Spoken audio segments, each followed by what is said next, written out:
क्या अभी से पढ़ करके 95% मार्क्स ला सकते हैं? बिल्कुल ला सकते हैं सर। आज तो 1 जुलाई है। अरे भैया एक चीज बताता हूँ, गौर से सुनो। तुमको यार मार्क्स लाना कोई बड़ी बात नहीं है, लेकिन जो मैं बोलता हूँ इस चीज पे आपको अमल करना पड़ेगा, इस चीज पे आपको फोकस करना पड़ेगा, इस चीज को आपको अच्छी तरीके से कंप्लीट करना पड़ेगा। सबसे पहले मेरे प्यारे साथियों, आपको ना सिलेबस के बारे में जानकारी होना चाहिए। जिस बच्चे को अगर सिलेबस के बारे में ही जानकारी नहीं है, वो बेसिकली मार्क्स कैसे ला सकता है? यानी मेरे भाई आपके पास सिलेबस का नॉलेज होना चाहिए। सिलेबस का नॉलेज कहने का मतलब यह हुआ मेरे प्यारे साथियों कि किस चैप्टर से, किस टॉपिक से कितने सारे क्वेश्चंस पूछे जाते हैं, उस पर जबरदस्त एनालिसिस करो और उस पर जबरदस्त फोकस करो। तुम बोलोगे सर मुझे कैसे पता चलेगा कि किस चैप्टर से कितने क्वेश्चंस आते हैं? मेरे प्यारे साथियों कोई बड़ी बात नहीं है। आप अगर स्टूडेंट हो तो आप क्वेश्चन बैंक को सॉल्व कर रहे होगे। अगर आप क्वेश्चन बैंक को सॉल्व कर रहे हैं मेरे भाई, तो वहां पे आपने क्वेश्चंस को देखा होगा कि किस चैप्टर से ज्यादा वेटेज है, किस चैप्टर से ज्यादा क्वेश्चन पूछे जाते हैं, यह आपको पता होना चाहिए। सिंपल सा तरीका है अगर आप क्वेश्चन बैंक को सॉल्व कर रहे हो तो। वैसे मैं आपको समझाता हूं, गौर से देखो। सबसे पहली बात, जब हम बात करते हैं इस सिलेबस को लेकर के मेरे प्यारे साथियों, तो आपको पता है कि सर आपके एग्जामिनेशन में बेसिकली 2 पार्ट्स है। एक तो है मेरे भाई ग्रामर का पार्ट्स और एक पार्ट, और दूसरा है जिसका नाम है मेरे भाई बुक का पार्ट। ये 2 पार्ट है मेरे भाई, इतना आपको अच्छे से पता है, ठीक है। जब हम लोग बात करते हैं इस ग्रामर को लेकर के, तो ग्रामर के गिने चुने चैप्टर्स पे विशेष फोकस करो। जैसे जैसे मेरे प्यारे साथियों इस टेंस पे फोकस अगर आप कर लेते हो, गौर से सुनना, अगर आप टेंस पे फोकस कर लेते हो मेरे भाई, तो 8 से 10 मार्क्स आपका टेंस दे देगा। अरे भैया 8 से 10 मार्क्स आपका टेंस दे देगा, क्योंकि अगर आप टेंस पे फोकस कर लोगे तो यहां से आपका वर्ब भी क्लियर हो जाएगा, और दोनों मिलाकर के कम से कम 10 मार्क्स के क्वेश्चन आते हैं। दूसरा, अगर टेंस आपका क्लियर है मेरे प्यारे साथियों, तो आप वॉइस पे विशेष तौर पे फोकस करो, क्योंकि वॉइस से भी 2-3 क्वेश्चंस रहते हैं। तीसरा मेरे भाई, नरेशन पे फोकस कर लो। नरेशन पे फोकस करो मेरे भाई, क्योंकि नरेशन से भी क्वेश्चंस आते हैं। मतलब जितना टॉपिक्स मैं यहाँ पे लिख रहा हूं ना, उस सारे के सारे टॉपिक्स पे जबरदस्त कमांड कर लो, वहां से क्वेश्चंस ज्यादा आते हैं। इसके बाद देखो, टेंस हो गया, वॉइस हो गया, नरेशन हो गया। इसके बाद मेरे भाई मॉडल वर्ब, जिसको मॉडल्स बोलते हैं, इस मॉडल से भी बहुत सारे क्वेश्चंस आते हैं।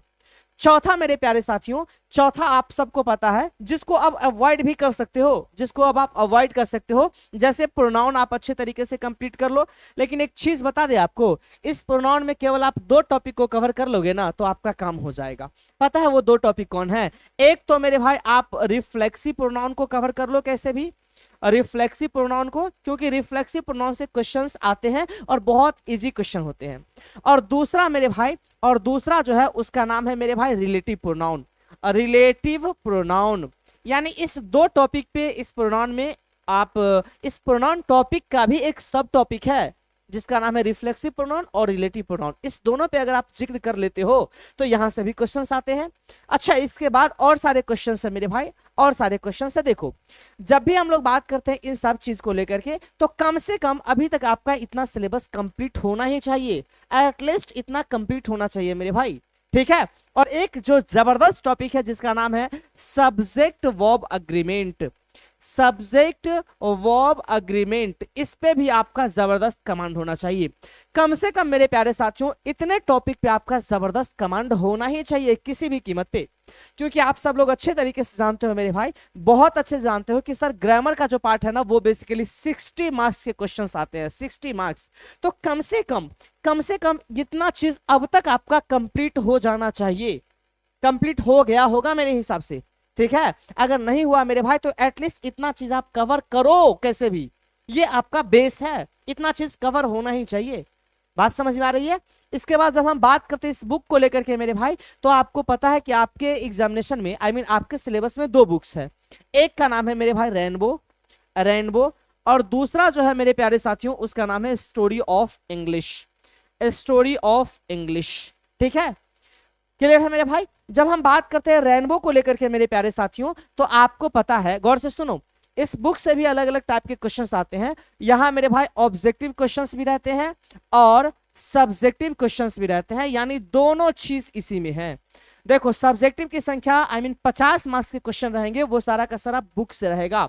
और जब हम बात करेंगे ऑब्जेक्टिव को लेकर के मेरे प्यारे साथियों, तो ऑब्जेक्टिव से 40 क्वेश्चन पूछे जाते हैं, अगर अगर अगर आपके सिलेबस में 100 मार्क्स के ऑब्जेक्टिव आएंगे तो। क्लियर है? तो इतना बात आपको पता होना चाहिए। देखो, तो आपको करना क्या है मेरे प्यारे साथियों, आपको करना यह है कि जो चीज ऑब्जेक्टिव पे अगर आपका कितना भी नसीब खराब होगा ना, कितना भी नसीब खराब होगा, सुनो, सबसे पहले आप अपने सिलेबस को कंप्लीट करो। जिस भी टीचर्स के पास आप पढ़ रहे हो मेरे भाई, उनसे सिर्फ यही बात बोलो कि सर प्लीज, सर प्लीज आप ना, सर प्लीज आप नवंबर तक किसी भी कीमत पे आप सिलेबस खत्म कर दीजिए। नवंबर तक सिलेबस कंप्लीट होना चाहिए, सिलेबस कंप्लीट होना चाहिए किसी भी कीमत पे, ठीक है। नवंबर तक किसी भी कीमत पे सिलेबस कंप्लीट हो जाना चाहिए, सर को आप बोलो, ठीक है। और जैसे ये सारी चीज हो जाती है मेरे भाई, इसके बाद अगर आपका नसीब कितना भी खराब है, आप दुनिया का सबसे घोंचू बच्चा भी क्यों ना हो, फिर भी आपका इस 40 में से 35 मार्क्स कोई नहीं रोक पाएगा, कोई नहीं रोक पाएगा। ऑब्जेक्टिव 40 में से 35 मार्क्स कोई नहीं रोक पाएगा। और आपको मेरे भाई 60 ऑब्जेक्टिव रहता है इधर, 40 इधर, 100 ऑब्जेक्टिव में से बनाना रहता है केवल और केवल 50। तो 35 अगर इधर बन जाएगा तो इधर बचेगा केवल 15 बनाने के लिए। और आप टेंस पे कमांड कर लोगे, वॉइस पे कमांड कर लोगे, नरेशन पे कमांड कर लोगे, आपका 15 नंबर ऐसा ही आ गया। कुल मिला के आप 50 में से 50 बड़े आसानी से ला सकते हो मेरे भाई, उसमें कोई दिक्कत नहीं है, बड़े आसानी से ला सकते हो। मैं फिर से बोल रहा हूं, क्लियर है। अब देखो, अगर आपका सिलेबस जैसे ही कंप्लीट हो जाएगा ना, तो देखो 50 35 इधर और 15 इधर, कम से कम कितना भी नसीब खराब होगा फिर भी इतने टॉपिक को अगर आप कंप्लीट कर लेते हो मेरे भाई, तो 15 से 20 नंबर इधर आ जाएगा। तो देखो ना, ज्यादा भटकने की जरूरत क्यों है, आप क्यों परेशान होते हो कि ये पढ़ना है, वो पढ़ना है, वो पढ़ना है। आप अपने सिलेबस को पहचानो, आप अपने सिलेबस पे विशेष तौर पे कमांड करो कि कहां से ज्यादा क्वेश्चंस पूछे जाते हैं, नंबर ऑफ क्वेश्चंस कहां से ज्यादा आते हैं, उस पे विशेष तौर पे फोकस करो मेरे भाई। बात क्लियर है। अब कुछ भी करने की जरूरत नहीं है। आप सपोज करो कि 60 में से तुमको कुछ नहीं आता है, केवल इतने टॉपिक्स तो अगर आप कंप्लीट कर लोगे तो 20 नंबर फिक्स है। लेकिन 20 नंबर नहीं, मैं मानता हूं कि 15 नंबर ही लाओ इधर और 35 नंबर इधर, कुल मिला के 50 नंबर तो हो गए, 50 नंबर हो गए। अब बचे 50 का मामला, तो 50 का मामला पूरा पूरा सब्जेक्टिव है, तो इस पे आपको मेरे भाई रेनबो पे जो बुक है उस पे कमांड होना चाहिए। उसमें भी मैं आपको एक चीज बताता हूं, सुनो, उसमें भी इस सब्जेक्टिव क्वेश्चन में भी मेरे भाई ये जो 50 नंबर का मामला है ना, इसको मैं आपको समझा देता हूं। देखो, जब हम बात करते हैं इस सब्जेक्टिव क्वेश्चन को लेकर के, जब हम बात करते हैं सर सब्जेक्टिव क्वेश्चन को लेकर के, तो इसमें भी अलग अलग है। जैसे देखिए, आपको पता है कि सर एप्लीकेशन जो है ना, एप्लीकेशन वो मैं आपको सिखा दूंगा, और कोरिया का बच्चा भी इसको गलत नहीं करता है। ये 5 मार्क्स से पूछे जाते हैं, इसको कोई गलत नहीं कर सकता। 5 नंबर इसका फिक्स हुआ। सब्जेक्टिव क्वेश्चन में से 50 नंबर में से 5 नंबर आपका फिक्स है। दूसरा मेरे भाई, दूसरा मैच करने वाला रहता है, match the following, match the following, या तो निम्नलिखित में से नीचा दिया रहेगा ना, उसमें से बोलेगा मैच करने के लिए। ये बेसिकली 10 मार्क्स से पूछे जाते हैं। कुल मिला के 15 मार्क्स आपका यहां तक क्लियर है, 15 मार्क्स यहां तक क्लियर है मेरे भाई, कोई दिक्कत ही नहीं है। बात समझ में आई सबको। अब सुनो, इसके बाद देखो, जब बात आती है हम ऐसे को लेकर के, सुनो सुनो, एक एक चीज समझना। एप्लीकेशन आपका क्लियर है, मैच द फॉलोइंग आपका क्लियर है। इसके बाद एक्सप्लेनेशन आता है, एक्सप्लेनेशन आता है मेरे प्यारे साथियों 8 नंबर का।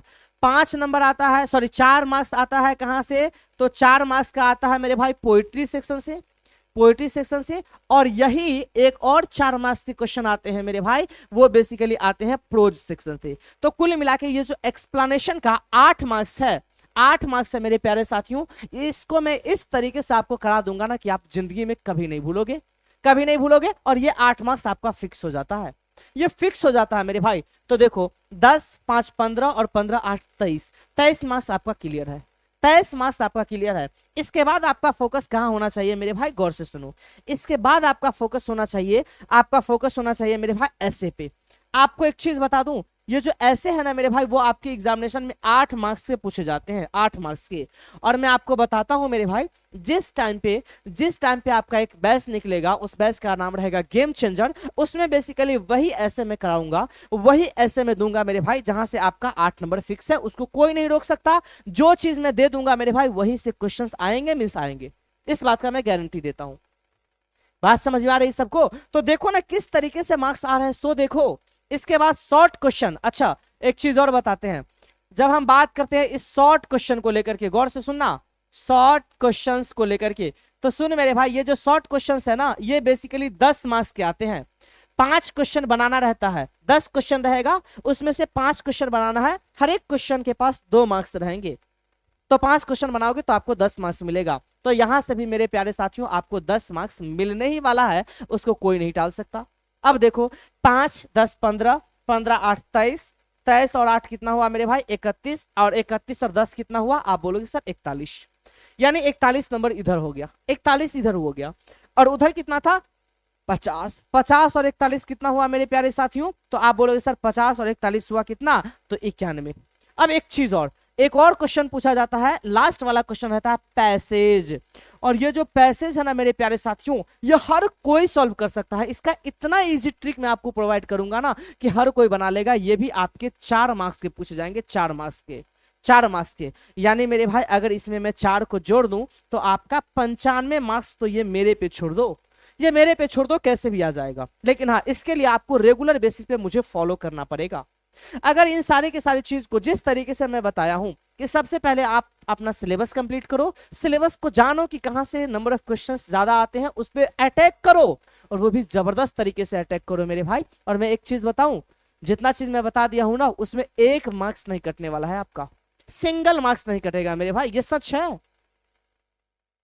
बात समझ में आ रही सबको? तो 100 में से ये 95, इतना चीज पे फोकस करो ना, 5 नंबर को गोली मारो, गोली मारो, लेकिन इस पे तो फोकस कर ले मेरे भाई। बात समझ में आ रही है आपको? आपका मार्क्स कहीं नहीं जाने वाला है, लेकिन हाँ आपको अपने सिलेबस के बारे में कंप्लीट इंफॉर्मेशन होना चाहिए। बात समझ में आया? बोलो राकेश, बात समझ में आई आपको? आपका जो डाउट था मेरे भाई कि सर अभी से पढ़ करके 95 मार्क्स कैसे लाएंगे, 95% कैसे ले आएंगे, वो आप क्लियर हुआ? एकदम क्लियर हो गया होगा मेरे भाई, क्योंकि मैंने बड़ा सिंपल तरीका बताया। सबसे पहला काम है आपका कि सर आप अपने ऑब्जेक्टिव के ऊपर फोकस करो, जहां से क्वेश्चन छूटे ही ना। 100 में से 50 बनाना है ना, तो इतना दिमाग में डाल लो मेरे भाई कि 50 आना ही चाहिए, उससे 1 नंबर भी कटना नहीं चाहिए। ये बात आप अपने दिमाग में डाल लो। बात क्लियर है? और जितना मैं बताया हूं इसी के हिसाब से आप काम करो ना, इसी के हिसाब से काम करो मेरे भाई, आपको सफलता मिलेगी और आप 95 मार्क्स लेकर के आओगे। 100 मार्क्स में से 95 मार्क्स आप लेकर के आओगे मेरे भाई। मैं अभी किसी समरी पे जिक्र नहीं किया हूं, किसी ट्रांसलेशन पे जिक्र नहीं किया हूं, मैं कहीं नहीं जिक्र किया हूं, बस मैं मेरे भाई पॉइंट पे आया हूं और डायरेक्ट पॉइंट की बात किया हूं। बात समझ में आई? तो चलिए आगे बढ़े हम लोग, नेक्स्ट क्वेश्चन की ओर मूव करते हैं। आप लोग